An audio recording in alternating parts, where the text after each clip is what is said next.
Časopis Level číslo 233 můžete již několik dní sehnat na stáncích. My jsme si ale řekli, že uděláme takovouhle video představovačku, abyste věděli, pakliže ještě nemáte, co se nachází uvnitř. Asi, když to takhle ukážeme, vy to uvidíte i zblízka, tak 233 poznáte podle obálky k Saints Row 4 a samozřejmě uvnitř se nachází obsáhlá recenze, ale není to jediné. Začal to obálkou, protože na ní se docela strhla se o ní nějaká debata na našem Facebooku a i co nám chodí e-maily od čtenářů, ku podivu i takový čtenáři jsou, kteří posílají e-maily, která vlastně se týkala toho, že je to vlastně obyčejný herní artwork a není to nějaký šílený výmysl našich grafiků, tak jako byly ty předchozí dvě čísla. Myslím, že by stálo za to říct, že původně měl být na obálce Shadowrun, což si myslím, že je i trošku patrný z té skladby toho časopisu, kde je recenze na Shadowrun Returns, je tam jukebox o soundtracku od Lukáše Grigara a je tam taky takový kratší článek tady od Aleše, který původně měl být, tuším, že na 6 stránek, ale nějak se to zvrhlo. Aleši, ty jsi napsal teda 12stránkový článek, že jo? Ano, protože mi od začátku říkal, že mám mít 12 stran. Pro řadu lidí třeba ten Shadowrun není moc jakoby známý nebo jako netuší a třeba jsem to taky nikdy nehrál, když jsem zasahoval trošku věkem do té doby, kdy se to hrálo. O čem jsi tam psal? No ovšem, víceméně, co všechno chceš vidět o Shadowrunu a bojíš se zeptat, jak to je v tom článku, protože má těch strašných 12 stran. Víceméně je to o historii toho systému, o všech počítačových hrách, co tam vznikly, a handheldových a konzolových. A je tam i o České republice v Shadowrunu. Plus je tam ještě rozhovor s Jordanem Weissmanem, který vymyslel celý systém. By stálo za to říct, že ten rozhovor přišel kdy? V sobotu večer. Což jenom pro vaši představu, Level odcházel do tiskárny v pátek. Teda měl odejít v pátek, ale nakonec jsme tam ten rozhovor teda ještě nějakým způsobem procpali. A ono vůbec tohle byl i ten důvod, proč vlastně jakoby Shadowrun není na obálce, protože byl problém s artworkama, nebo respektive s jejich sehnáním v dostatečném rozlišení. Takže vlastně jediný artwork, který jsme měli k dispozici, byl ten, který je na titulní straně tématu, ten se nám moc jako nepozdával a zkoušeli jsme schánět další a bohužel se to úplně prostě nepovedlo, respektive nepovedlo se to v termínu, který bychom ještě mohli použít. Takže proto Saints Row. Jednak je tam dost zajímavý rozhovor bych nekecal, ale tuším, že je to hlavní designer nebo šéf vývoje Zaklínače 3 Konrad Tomaškijevič, což je, představte si, je to 31letý mladý muž, který zažil takovou tu kariéru, jako kterou si určitě spousta z vás představuje. Začal jako tester Witchera 1 v podstatě a během několika málo let se vypracoval až na šéfa vývoje Witchera 3. Rozhovor s ním dělal Pavel a myslím, že si nezadá se zajímavostí rozhovoru s Martinem Klímou, který byl v minulém čísle. Jsou tady 2 články spojené do takového jednoho tematického celku o wargamingu, což znamená firmě, která brzy spustí World of Warplanes a provozuje World of Tanks. Alina byla v Bělorusku na oslavách 15 let založení té firmy a přivezla si odsaď spoustu zajímavých zážitků, protože to rozhodně není firma, která by fungovala tradičním korporátním způsobem a přečtěte si to, je to fakt zajímavý. Je to prostě jako firma ze země, která patří do bývalého Sovětského svazu, takže je to takové jako místy vtipné, místy absurdní. Ale já bych tady chtěl upozornit ještě na jeden článek, který teda mě osobně pobavil, přestože to téma je úplně, jde jako dost mimo mě, a to byl tady první měsíc Aleše s Dotou 2. To bys jako článek, o kterém si jako měsíc musel jako na něj sbírat podklady. Jako prostě jsem měsíc poctivá žurnalistika. Jako Dotu, to je žurnalistika prostě úplně investigativní. No a co, jako hraješ ještě po uzávěrce? Pustil jsi to někdy? Nebo? Ne, dodržuju to, co jsem tam napsal. Už jako rozloučil jsem se a bylo to hezké, ale bylo toho dost. Takže příště lolko, jo? No, já si to ještě myslím. Dobrá, to bychom měli takové ty asi zásadnější materiály. Ještě je tady jeden teda. Jaký Petře? Který bych chtěl říct, je tady dost dlouhý téma od Michala Rybky. Jo. O hrách lomeno v podstatě programovacích jazycích nebo programech, který tě učí programovat. Jsou takové hříčky. Nebudu tady vyjmenovávat, který programy to jsou, ale Michal k tomu tématu jako dodal, když jsme to spolu řešili, že pokud někdo prostě nechodí do školy a zajímá se o programování a chce se do toho nějak dostat, tak přesně tady ty jakoby napůl výukový programy a napůl hry jsou fakt jako dobrý způsob, jak minimálně pochopit základy toho, jak prostě programovací jazyky fungují. A zároveň si s tím užít docela dost legrace. Co máš v rubrice retro, Pavle? Ježišmarja, no to je vždycky jako velmi zajímavý, jak to vzniká, výběr těch textů, které tam jsou, protože je to taková anarchie. A tentokrát jsem si vzpomněl na to, že studio Bungie ještě předtím, než udělalo Marathon, který možná někteří znají, tak udělalo, a ještě předtím, než udělalo Halo samozřejmě, tak vyrobilo hru Pathways into Darkness, což byla první FPSka na Macu, kdy oni se snažili zareagovat na úspěch Wolfensteina 3D, který vyšel, a podařilo se jim to, řekl bych, i tak, když se někdo dneska k té hře sedne, tak se hodně zabaví, protože je taková propracovanější, není to jenom střílečka, je to ale i adventura, je tam i nějaký dialogy, tam jsou a tak podobně. V těch ostatních, to je making of vlastně, kde si povídáme, jak to celé začalo, proč to naprogramovali, jak to naprogramovali a proč se potom stali slavný. A v takovém tom jako podezřelém textu, kdy se popisuje, jak se hraje nějaká stará hra, ten mě tak poněkud je vybraná... složil teda, promiň, že tě přerušuju. Nevím, dobře. Jako tím, jak byl vtipnej. Ne, to je boží. Jako... Tak je Battle Chess, což myslím, musí si pamatovat úplně každý, kdo tady měl v první polovině 90. let počítač a hrál na nějaký hry, protože Battle Chess to se předávalo na těch disketách a i když člověk nevěděl vůbec, jak se hrajou šachy, tak se díval na animace, kdy se ty jednotlivé figury zabíjí. Pak je tady Harvey Smith, to je takový ten pán, který udělal takové hry, které se možná slyšeli, jako Deus Ex třeba, nebo teď v poslední době Dishonored, tak nám řekl, jaký hry ho vlastně ovlivnily, když byl mladý a proč ty hry dělá tak, jak je dělá, proč nima takhle uvažuje.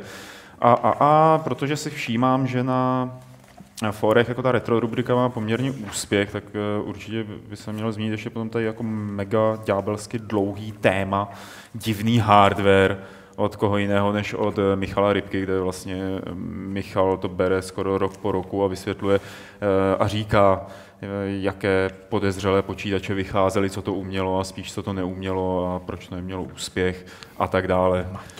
Tenhle článek je jako trošku na pomezí jako ty hardwareové rubriky a retro rubriky, teď se to nějak tak sešlo, ale tohle asi jako nebude pravidlem. Ale v hardwareové rubrice je potom ještě průvodce výběrem grafické karty, což zní jako děsně fádní téma, ale Tomáš Šulc se ho pokusil napsat trošku jinak a co jsem se koukal, tak na to přišlo několik ohlasů, že prostě konečně jako pochopili prostě v čem, co je skrytý za všema těma zkratkama a jako, jak moc má smysl se tím zabývat a je to prostě 3 nebo 4 stránkový článek, teď nevím, který opravdu to vysvětluje. Je to takový průvodce pro normální lidi, jo, což si myslím, že je jako způsob, jakým bychom o tom hardwareu v levelu chtěli psát.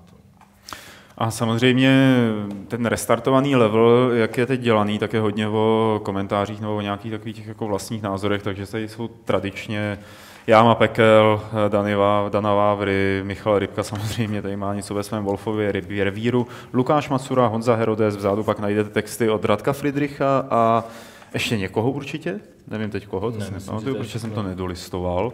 A jsou tam i reportážní takové texty od Martina tady, který navštívil, koho tentokrát?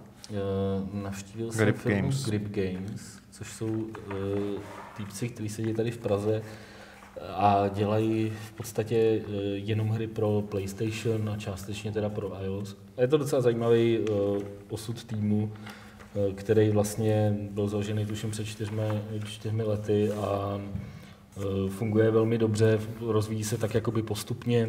Takže pojďme jako na ty recenze. My jsme vlastně jako schválně takhle povídali nejdřív o těch publicistických věcech, nebo těch věcech, které jsou tam jako mimo recenze, abyste pochopili dostatečně, že opravdu se snažíme dělat to jinak. Tak jaký jsou tam recenze, které jsou nejlíp hodnocený, Martine? No v recenzích já si myslím, že jsme stihli v podstatě všechno, co vycházelo teď na konci prázdnin, takže největší prostor tam má Divinity Dragon Commander. Stihli jsme recenzi na Splinter Cell Blacklist, na Saints Row 4 samozřejmě, který je na té obálce. Brothers, to by jsem vypíchl teda. Kterou hrál tady Pavel. To je výborná věc. Payday 2 a další XCOM Declassified. Hodně prostě lidi řeší, prostě jestli je tam těch recenzí hodně nebo málo. Držíme to v podstatě od toho prvního čísla na zhruba stejném rozsahu, což znamená nějakých zhruba 18 stránek, které jsou věnované recenzím, takže v porovnání s tím, co já si pamatuju, když jsme dělali level před těma x lety, tak je to sražený, tak třeba prostě na polovičku, ale píšou nám lidi, že prostě pořád jich je tam moc, jako jo, a takhle, takže prostě bohužel se člověk asi nezavděčí.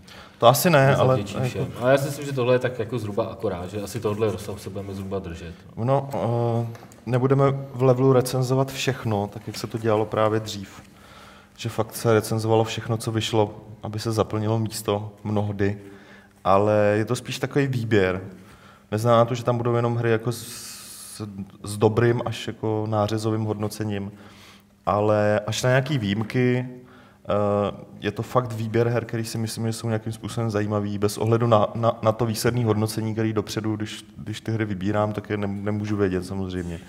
Můžu je tušit, ale nemůžu je vědět, takže ten prostor pro recenze bude furt stejný a teď na podzim to občas bude docela těžký, protože jenom teďka na konci srpna a na začátku září vychází fakt strašný kvantum nových her a je problém to v nějakém solidním množství nacpat dokonce na games jako na web.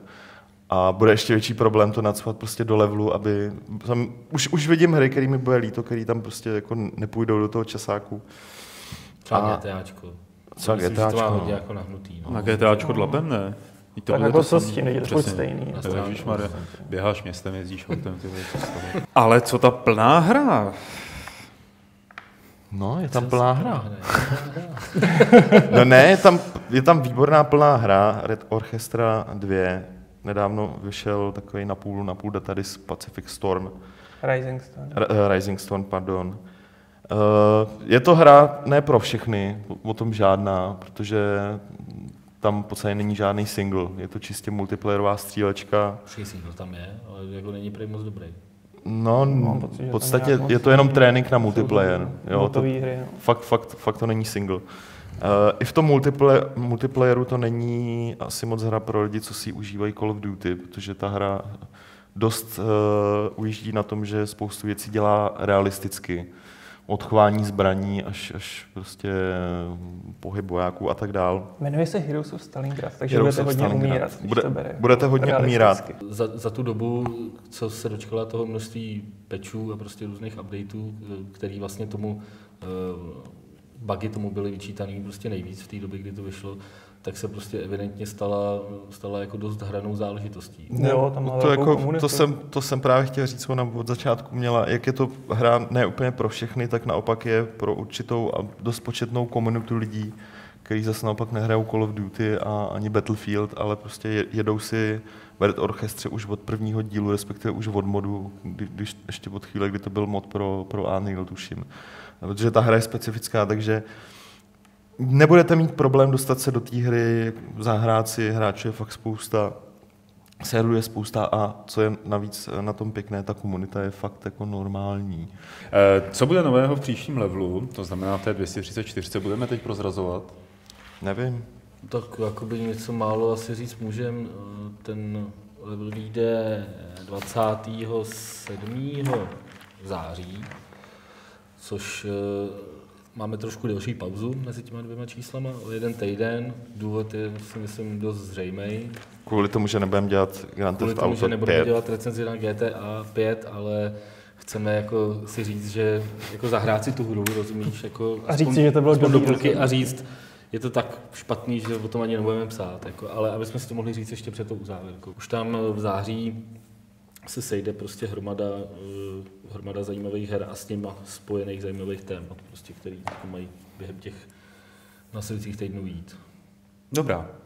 Tak myslím, že nový level, respektive ten level 233 jsme představili poměrně zevrubně. Ještě jednou podívejte se na tu obálku. Takhle to vypadá, takže až to někdo uvidíte na stánku, tak určitě jako okamžitě kupujte. I kdybyste ho už měli, tak si ho kupte ještě jednou. A asi za měsíc, potom 27. září, se tady takhle sejdeme pěkně u toho stolu znovu a popovídáme si o levelu 234. Bylo by to všechno. Díky za pozornost. Ahoj. Čus. Zdar.